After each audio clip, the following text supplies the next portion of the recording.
ప్రసన్నాంజనేయం ప్రభాదివ్యకాయం ప్రకీర్తిప్రదాయం భజే బాలగాత్రం భజేహం పవిత్రం.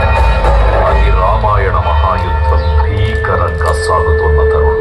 శ్రీరామచంద్రుని సారథ్యంలో వానర సైన్యంతో విజృంభిస్తూ లక్ష్మణస్వామి తనతో పోరాటం చేస్తున్న రావణుడి కుమారుడు ఇంద్రజిత్ తలని బాణంతో ఒక్క వేటుతో వేరు చేశాడు.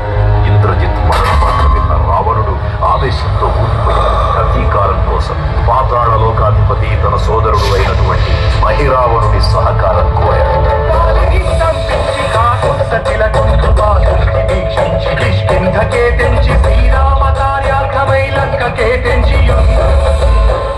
ఆ జీవి మకరధ్వజుడు అనే మహాసముద్రాన్ని దాటుతుందని నీటిలో పడ్డ స్వేదబిందు ఒక మొసలి గ్రహించడం వల్ల జన్మించాడని తెలుసుకొని ఆశ్చర్యపోతాడు హనుమంతుడు.